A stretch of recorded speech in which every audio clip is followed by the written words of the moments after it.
অন্তরে যা আছে আপনারা যে যে বাধ্য করে তার কথা বইলে দেন না। আপনারা কি করবে বলেন? আপনারা খুন করবে? আপনি প্রায় 80 বছর বাঁচছেন, আর কয় বছরই বা বাঁচবেন? আপনাকে যদি হত্যা করা হয়, কিন্তু সেই রক্তের বিনিময়ে যদি আপনি শহীদদের রক্তের বিনিময়ে নতুন বাংলাদেশ গড়ে যেতে পারেন, আগামী 1000 বছর বাংলাদেশের মানুষ নামাজে প্রার্থনায় আপনার জন্য শুধু দোয়া করবে। ঠিক। প্রধান উপদেষ্টা আপনাকে বলি, আপনার উপদেষ্টারা সারাক্ষণ জুজুর ভয় দেখায় না? আপনারে বলি, একটু কান দিয়ে শুনেন। যদি ওয়াকার সাহেবের এবং আর্মি জেনারেলদের সাহস থাকে, আই রিপিট, সাহস থাকে, একটা কুক ওইদিকে দেখাইতে বলেন। ঠিক ভাইরা, ব্যাপারটা এমন না। লিথাল উইপেন যখন চলে, তখন পুলিশের উইপন আর আর্মির উইপেনের পার্থক্য থাকে না, প্রত্যেকটাই জীবন কাইড়ে নেয়।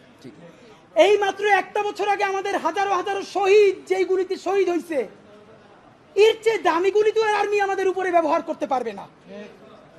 আপনি মনে রাখেন, এই ওয়াকার সাহেব অথবা আর্মি যদি কোনো কু করার চেষ্টা করে, জনগণ গিয়া ক্যান্টনমেন্টের ইট খুঁজে নিয়ে আসবে। ইট, ঠিক। একটা ইট ক্যান্টনমেন্টে আস্থা থাকবে না, আপনি যাইকে রাখেন। ঠিক। আপনি কারে ডরান? আপনি ভোট নেন। মিনিমাম 100 রিক্সাওয়ালার সাথে কথা বলেছি গতকাল পর্যন্ত, প্রত্যেকে বলে এই উপদেষ্টাদেরকে তারা বিশ্বাস করে না, কিন্তু ইনুস বেড়া ভালো। এর মানে সারা বাংলাদেশের জুলাই যোদ্ধারা, জুলাইয়ের পক্ষের শক্তিরা আপনার মুখটা দেখা এখন পর্যন্ত এই সরকারের একটা হাত ধরে রাখছে। কিন্তু এই উপদেষ্টাদের কেউ কেউ ইতিমধ্যে রাজনৈতিক দল যারা সামনে ক্ষমতায় আসবে তাদের সাথে নেগোসিয়েশন করে কেউ সামনে আইনমন্ত্রী হবে, কেউ অন্যান্য মন্ত্রী হবে, কি কি হবে এইটা পাকাপোক্ত কইরে এখন তাদের জবানে আমাদের ঘোষণাপত্র লিখে দেয়। ঠিক। এখন সেই ক্ষমতায় যারা আসবে সেই দলের মুখপাত্র হয়ে তারা এই সরকারের মধ্যে কাজ করে। প্রধান উপদেষ্টা, আপনার একটা কথা বলি, আমরা আগেও বলেছি এই সরকারের সকল উপদেষ্টার এক পা অন্য দেশে, বিপদ হইলে ভাইগে যাবে, কিন্তু আমরা দৃঢ়ভাবে বিশ্বাস করি আপনি ভাগবেন না। এর প্রমাণ, আপনি যদি ভাগতেন, পৃথিবীর কোন দেশ আপনারে রাখতে চায় না বলেন?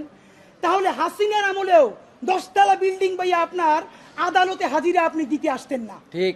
আপনি তখনই বিদেশ থাকতে পারতেন। আপনি এই দেশে থাকতে চান বলেই আপনি আসছেন, আমরা বিশ্বাস করতে চাই। মাননীয় প্রধান উপদেষ্টা, আপনি বাঁচবেন কয়দিন বলেন? আপনার এত বয়স হয়েছে, বাংলাদেশের গড়ায় উঠছে প্রায় 20 বছর বেশি পাচ্ছেন। আপনার অন্তরে যা আছে আপনারা যে যে বাধ্য করে তার কথা বইলে দেন না। আপনারা কি করবে বলেন? আপনারা খুন করবে? আপনি প্রায় 80 বছর বাঁচছেন, আর কয় বছরই বা বাঁচবেন? আপনি কি করে?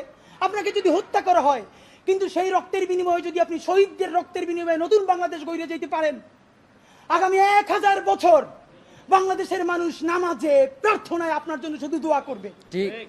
বুড়ো মানুষটা থেকে শুরু করে শিশু, আপনার বক্তৃতা শুনে মাননীয় উপদেষ্টা কতক্ষণ জানেন? যতক্ষণ আপনি জুলাইয়ের জবানে কথা বলেন। কিন্তু যেই রাজনৈতিক দলের কাছে কোন ধরনের সংস্কার ছাড়া আপনি নির্বাচনের কথা বলতেছেন, আপনি কি কি বলছেন আপনারা একটু পড়িয়ে শুনাই। আপনার ঘোষণাপত্র থেকে অল্প কয়েক জায়গা মার্ক করে নিয়ে আসছে মাননীয় প্রধান উপদেষ্টা।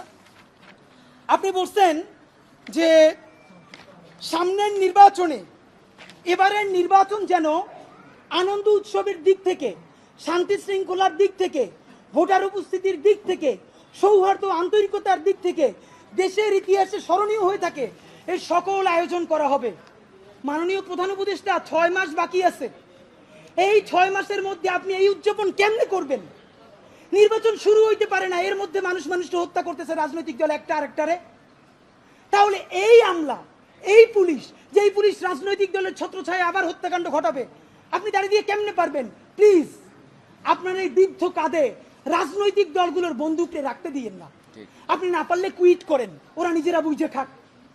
কিন্তু রাজনৈতিক দলের একমাত্র মুখপাত্র হইয়া বাংলাদেশের মুখপাত্র থেকে আপনি বিদায় নিয়েন না।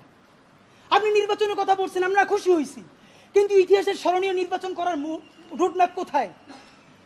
বাংলাদেশের রাজনৈতিক দলগুলো আপনার সাথে মিটিং করে সামনে এসে বলে আমরা নির্বাচনের রোডম্যাপ দেখি নাই, আমরা হতাশ। ভিতরে কথা বলার চেষ্টা করলাম, আফসোস, রাজনৈতিক দলগুলো এত বদমাশ কেমনি হয় ভাই? ভিতরে তারা একটা বারো ভালো করে কোনো রাজনৈতিক তারা নির্বাচনের ম্যাপ দেয় না। প্রধান উপদেষ্টারে তারা গিয়ে বলে বড় দলগুলা, ওই পেট্রো বাংলার চেয়ারম্যানটা কিন্তু আমাদের লাগবে, অমুক বিশ্ববিদ্যালয়ের ভিসি কিন্তু আমাদের লাগবে, স্বরাষ্ট্র আর জনপ্রশাসন মন্ত্রণালয়ের সচিবটা কিন্তু আমাদের লাগবে। বাইরে এসে বলে আমরা নির্বাচন না দেখে হতাশ। একই দ্বিচারিতা। তা আপনার প্রতি অনুরোধ, এই যে আপনারে বাহিরে এসে বলে যে আপনি নির্বাচন দেন না, আপনি কেন প্রেস মিট করে বলেন না বিএনপি আমার পেট্রো বাংলা চাই, জামাত আমার স্বরাষ্ট্রমন্ত্রী চাই, এনসিপি আমার কাছে জনপ্রশাসন চাই, বইলে দেন। ধরেন আপনি বইলে দিচ্ছেন, করবে কি? মারবে। আপনি তো এমনি একদিন মরে যাবেন, আজীবন বাঁচবেন। আপনি বইলে দেন না, ওদের নেইতে কইলে দেন। রাজনৈতিক শক্তির আমরা পক্ষে, কিন্তু রাজনৈতিক দলের নামে নিপীড়নের পক্ষে আমরা নয়। ঠিক।